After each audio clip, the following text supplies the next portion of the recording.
ವೇದ ಪುರಾಣಗಳಲ್ಲಿ ಕೇಳಿಬರೋ ಸಪ್ತರ್ಷಿಗಳು ಯಾರು? ಅವರ ಹಿನ್ನೆಲೆಯಾದರೂ ಏನು? ಸಪ್ತರ್ಷಿಗಳು ಅತ್ಯಂತ ಪುರಾತನ ಮಹರ್ಷಿಗಳು. ಇವರು ಬ್ರಹ್ಮನ ಮಾನಸ ಪುತ್ರರು. ಅಪಾರವಾದಂತಹ ಜ್ಞಾನ, ಆಂತರಿಕ ಶಕ್ತಿಯನ್ನು ಹೊಂದಿರೋರು. ಇನ್ನು ಮಾನವ ಕುಲವನ್ನು ಮುನ್ನಡೆಸೋ ಕಾರ್ಯನ ಸಪ್ತರ್ಷಿಗಳು ಮಾಡ್ತಾರೆ. ಇವರು ದೇವಾನುದೇವತೆಗಳಿಗಿಂತಲೂ ಹೆಚ್ಚು ಪ್ರಭಾವಶಾಲಿಗಳು. ದೇವರಿಗೆ ಹಾಗೆಯೇ ಮಾನವರಿಗೆ ಜ್ಞಾನವನ್ನು ನೀಡೋರು. ಇನ್ನು ಬ್ರಹ್ಮಾಂಡ ರಚನೆ ಆದಾಗ ಬ್ರಹ್ಮ ಇವರನ್ನು ಸೃಷ್ಟಿ ಮಾಡ್ದ ಅನ್ನೋ ಪ್ರತೀತಿ ಇದೆ. ಪ್ರತಿ ಮನ್ವಂತರಕ್ಕೂ ಈ ಸಪ್ತರ್ಷಿಗಳು ಬದಲಾಗ್ತಾರೆ. ಒಂದು ಮನ್ವಂತರಕ್ಕೆ 306,720,000 ವರ್ಷಗಳು. ಇನ್ನು ಒಂದು ಮನ್ವಂತರ ಮುಗಿದಿದ್ದಂತೆ ಇವರು ತಮ್ಮ ಜೀವಿತಾವಧಿಯನ್ನು ಮುಗಿಸಿ ಮತ್ತೆ ಬ್ರಹ್ಮನಲ್ಲಿ ಲೀನವಾಗ್ತಾರೆ. ಹಾಗಾದರೆ ಯಾರು ಈ 7 ಮಹರ್ಷಿಗಳು? ಅತ್ರಿ, ಭೃಗು, ಗೌತಮ, ಜಮದಗ್ನಿ, ಕಶ್ಯಪ, ವಸಿಷ್ಠ, ವಿಶ್ವಾಮಿತ್ರ ಇವರು ಸಪ್ತ ಮಹರ್ಷಿಗಳು. ಇನ್ನು ಪ್ರತಿಯೊಬ್ಬರಿಗೂ ಕೂಡ ಅವರದೇ ಆದಂತಹ ಹಿನ್ನೆಲೆ ಇದೆ. ಹಾಗೆಯೇ ಪ್ರತಿಯೊಬ್ಬರು ಬ್ರಹ್ಮಾಂಡಕ್ಕೆ ಅವರದೇ ಆದಂತಹ ಕೊಡುಗೆಯನ್ನು ನೀಡಿದ್ದಾರೆ. ಅತ್ರಿ ಮಹರ್ಷಿಗಳು ಬ್ರಹ್ಮನ ಮಾನಸ ಪುತ್ರರಲ್ಲಿ ಒಬ್ಬರು. ಇವರು ಬ್ರಹ್ಮನ ಕಣ್ಣಿನಿಂದ ಹುಟ್ಟಿದವರು ಅನ್ನೋ ಪ್ರತೀತಿ ಇದೆ. ಇನ್ನು ದೇವಾನುದೇವತೆಗಳಿಗಾಗಿ ಮಂತ್ರಗಳನ್ನ ರಚಿಸಿದವರು ಇವರೇ. ಇವರು ಮೊದಲನೆಯವರು.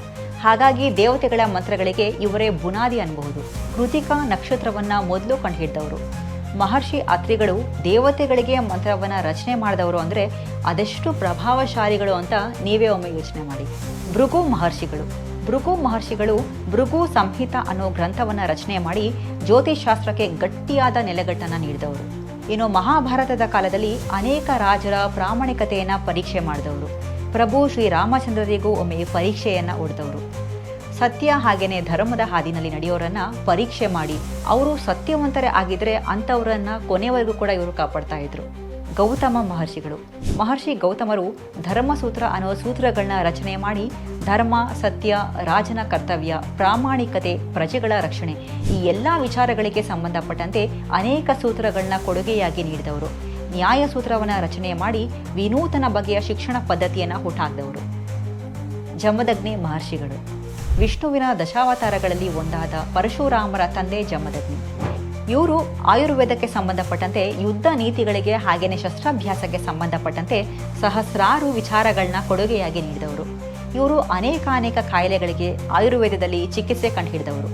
ಅಷ್ಟೇ ಅಲ್ಲದೆ ಆಯುಧವನ್ನು ಬಳಸೋದ್ರಲ್ಲಿ ಅತ್ಯಂತ ಪರಿಣಿತಿ ಹೊಂದವರು. ಇಲ್ಲಿಗೆ ಮುಗ್ದಿಲ್ಲ. ಇನ್ನುಳಿದ ಮಹರ್ಷಿಗಳ ವಿಶೇಷತೆ ಏನು ಅನ್ನೋದನ್ನು ಮುಂದಿನ ಸಂಚಿಕೆಯಲ್ಲಿ ನಿಮ್ಮೆಲ್ಲರಿಗೂ ಕೂಡ ತಿಳಿಸ್ಕೊಡ್ತೀನಿ. ಈ ಸಂಚಿಕೆ ನಿಮಗೆ ಇಷ್ಟ ಆದಲ್ಲಿ ಲೈಕ್ ಮಾಡಿ, ಶೇರ್ ಮಾಡಿ, ಹಾಗೆಯೇ ಸಪೋರ್ಟ್ ಮಾಡಿ.